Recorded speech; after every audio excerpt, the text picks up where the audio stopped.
Welcome to WagerTalk TV. I'm Kelly Stewart, joined today by Brian Leonard. He's hit 7 straight 5% best bets. Make sure you guys check out some of our other videos so you can figure out which one of those is going to be his 5% for this week.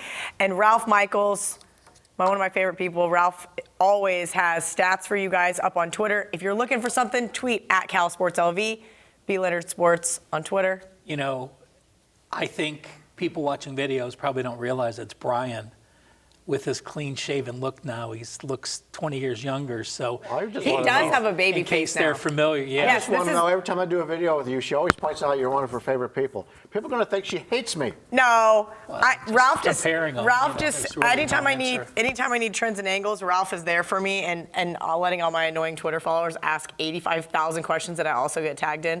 It's super fun. Okay, let's talk about one of my favorite games this week: Dallas Cowboys versus Indianapolis Colts. Lions 3. Ralph, you think it's headed to 2.5? You know, I do. I think so many people are in love with Dallas. I mean, same thing with the Saints. You win 5 straight and you cover 5 straight, all of a sudden you're going to have everyone on you. But you look at Dallas, yes, I think they do have the better D-line, and yes, I think they have the better O-line. But, you know, the first 2 wins were Philly and another road game. Then their last 3 games have all been at home. And, you know, you've seen them, even though they had a huge yardage edge against Philly, they still had to go to overtime. NFL teams that are off a straight-up win and cover like Dallas is, if you're a dog the next week, 6-23 against the spread. Holy cow. Brian Leonard. I like that one. I like the Colts here. I feel like, you know, we talk about week in and week out, if they're trap games or they're not trap games. This one just is begging for you to bet the Dallas Cowboys. No such thing as a trap game. I know, and that's why I brought it up to you, because I knew you love to tell me that. I love it. Well, it is a flat spot for Dallas when you think about it. They played Philadelphia. The way the game ended.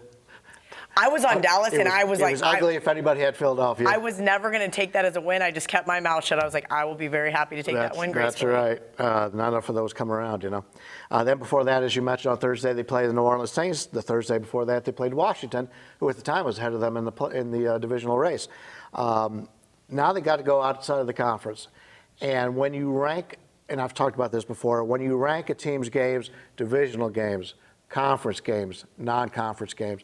So this is a situation for Dallas that this is the least important game they've had in a while, and now they set themselves up pretty well for the playoffs. You got Indy, they're off of back-to-back divisional games, but this is a team that I actually want to play on both sides, and it's unfortunate that they're playing each other. I did see the line move to 2.5 minus 15 earlier today. I think that's coming down. I think we're going to see Indy laying less than that. To me, this is a 3-point game. If you can lay less than 3 points, I would play Indy. If you're watching this video right now and you're getting Dallas +3 and you want Dallas, bet it this minute and don't let it wait. Right. The Cowboys fans, you know, the Cowboys family is back, and people are going to back the Cowboys. I'm looking on Twitter this morning, and people are trying to give them the Lombardi. And I'm going, everybody pump the brakes. So is the stock too high right now in the Dallas Cowboys? Well, you know, I don't think, you know, you look at the body of work and, you know, you have a reason they're better. It's not like they've won a couple close games and they return fumbles. Amari Cooper is the difference of the team. He makes the tight end better. He makes the running game better. He makes the offensive line better. I mean, 600-some yards in the games he's been there, just amazing. So there's a reason they're better now, and that's different than just saying they've achieved something by playing better than they had been. So, you know, one thing I do want to point out, like you said, the Colts are also in a tough situation coming off Jacksonville, a 6-point loss, Houston, a 3-point road upset to get back in the situation they are. But, you know, one thing you have to remember is, you know, head coach Frank Reich was the Philly OC the last 2 years. He covered against the Giants. He covered against Washington this year. He covered against Philly this year. He's 2-0 ATS against those NFC East teams.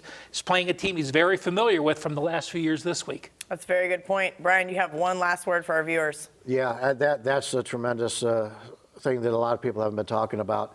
It's just like the stock market. If a team is too high, you go against them. Team's too low, nobody cares about the Minnesota Vikings this week. You got to bet the Minnesota Vikings. That's just the way the NFL works. All right, great stuff from both guys. Tuesday is always $2 Tuesday, and you get the hottest handicapper at WagerTalk's best bet for just $2.